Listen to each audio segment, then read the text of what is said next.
კაცების დედამიწა.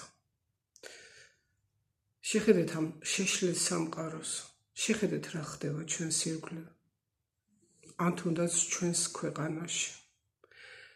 ეს არის სამყარო, რომელიც კაცების წესებით ცხოვრობს. ისინი დედამიწის გაჩენის დღიდან ანადგურებენ ყველაფერს. ისინი ანადგურებენ ჩვენთვის მოპარებულ ინფორმაციას და ჩვენგან შექმნილ სიცოცხლეს, ადამიანს. ამასთანავე ისინი გვეუბნებიან თავისი რელიგიებით, რომ ჩვენ ქალები მეორეხარისხოვნები ვართ. რატომ? იმიტომ რომ ჩვენ ღმერთმა გაგვაჩინა ადამის ნეკნიდან და ვეკუთვნით ადამს. ვაშლიც ევამ შეჭამა და ადამი შეაცდინა. რატომღაც რელიგიამ გადამალა ლილიტი, ადამის პირველი ცოლი, რომელიც თურმე ასევე მიწისგან იყო შექმნილი და ადამის თანაბარი იყო. მიაწერა მას ყველანაირი უარყოფითი თვისება. ჩვენ გვეუბნებიან, რომ უნდა ვემორჩილებოდეთ ქმრებს, რომ ჩვენ ვართ კისერი, თავი კი მამაკაცია. რა თქმა უნდა, კისერი არ ასრულებს. მას თავმა უნდა უთხრა, საით მიბრუნდეს. ზოგადად შეიძლება ბავშვი უნდა ემორჩილებოდეს მშობელს, რადგანაც მან უნდა ისწავლოს, ჯერ კიდევ უნდა ისწავლოს ცხოვრება. როცა ზრდასრულ ადამიანებზეა საუბარი და გენდერული ნიშნით და სოციალური სტატუსით ვიღაცა გამოდის და გიქადაგებს, რომ ცოლი უნდა ემორჩილებოდეს თურმე თავის ქმარს, ეს არის პირდაპირი ჩაგვრა. რელიგიებმა თავის დროზე შეასრულეს გარკვეული როლი, მაგრამ რელიგიების გამოვე ადამიანები სხვადასხვა რელიგიის გამო ხოცავდნენ ერთმანეთს დედამიწის გაჩენის დღიდან. თუმცა სამყაროს შემოქმედი არის ერთი, მასთან მისასვლელი გზები ადამიანების გაგებით არის სხვადასხვა. უფალი მეუბნება, რომ ღვთის ნაპერწკალი ჩემშია, რომ მე ვარ შექმნილი მის მსგავსად და ხატად. ჩემი რელიგია არის სიყვარული, ჩემი რელიგია არის სიკეთის კეთება, ჩემი რელიგია არის სუსტის არ დაჩაგვრა, ჩემი რელიგია არის გენდერული ნიშნით არ გამორჩევა, ჩემი რელიგია არის მრავალფეროვნების მიღება. მე მირჩევნია ღმერთთან პირდაპირი ურთიერთობა. ბოროტებაზე არასოდეს უპასუხებ ბოროტებით. იშვიათად უსმენ სასულიერო პირების ქადაგებას, მაგრამ გამორჩეული მყავდა ერთი სასულიერო პირი, რომელიც ჯანსაღად აზროვნებდა და რომლის ქადაგებასაც სიამოვნებით უსმენდი. ამასინაც შემხვდა მისი ვიდეო, მას დაუსვეს შეკითხვა: მამაო, ღორი, ძროხა, ცხვარი და ასა ჩვეულებრივი საკვებიაო? და მამაო მოპასუხა ის, რაც სამწუხაროდ ვიცოდი, რომ უპასუხებდა. კიო, ჩვეულებრივი საკვებიაო. ეხლა მაინტერესებს ამ მამაოს ვკითხო, სად არის სიყვარული თქვენ გულში? თქვენ თუ ცოცხალ არსებებს, რომელსაც გააჩნიათ სიყვარულის უნარი, დედაშვილობის გრძნობა, არ თანაუგრძნობთ, არ გებრალებათ ისინი ყელის გამოსაჭრელად, რომ შემდეგ შეჭამოთ. მე თქვენი ქადაგება არ მაინტერესებს. ერთჯერ ერთ-ერთ ტაძარში ასეთ სცენა შევესწარი. ერთ მამაოსთან მქონდა საქმე. დავინახე, რომ ეს მამაო შუახნის მამაო თავისი ქალს ესაუბრებოდა და თან ხელში ათამაშებს მანქანის გასაღებს.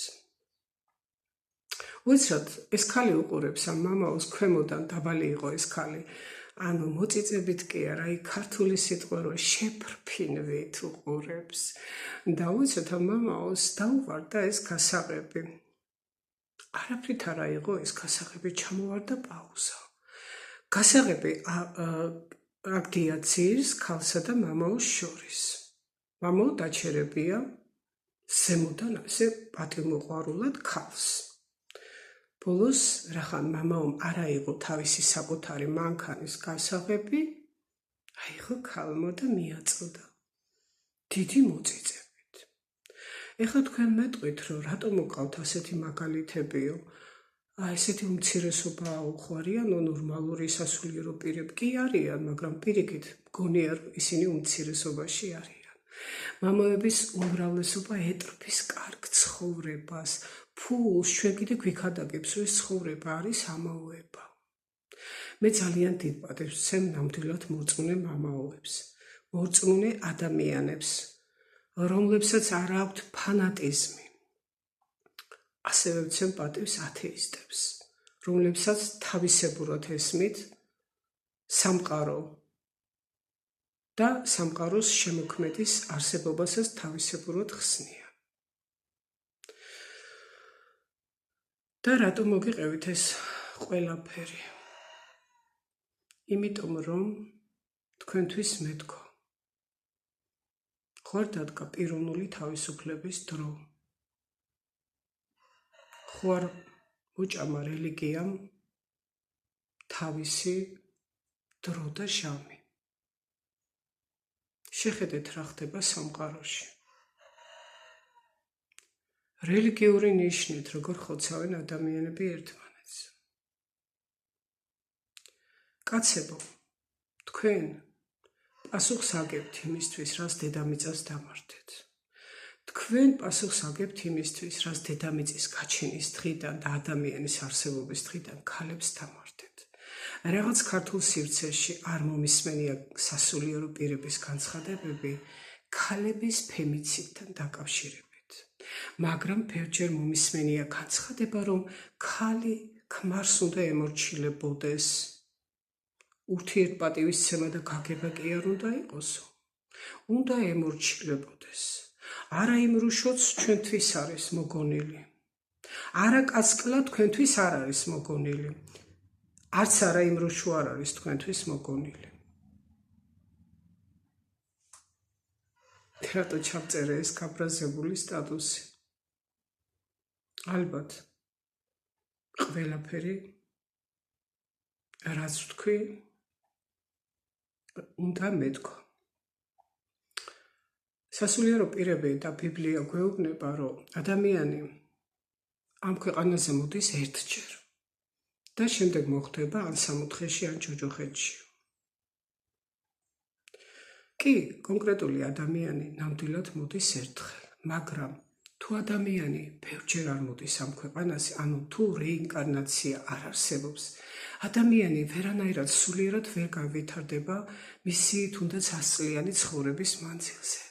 და თუ რეინკარნაცია არსებობს, კაცებო, თქვენ მოსულები კაცის სხეულში აუცილებლად დაიბადებით ქალის სხეულში და თქვენს თავზე გამოცდით ყველა იმ მწუხარებას, რაც ქალებს მიაყენეთ. აი ეს იქნებოდა კანონზომიერება და მჯერა, რომ ეს არის კანონზომიერება. ზოგადად მე არ მოუწოდებ ვინმეს, რომ არ იყოს რელიგიური. არა, უბრალოდ მე ჩემი აზრი გითხარით. ყველას სიკეთეს გისურვებთ. რაც მთავარია გისურვებთ, რომ სიყვარული იყოს თქვენს გულში და სულში.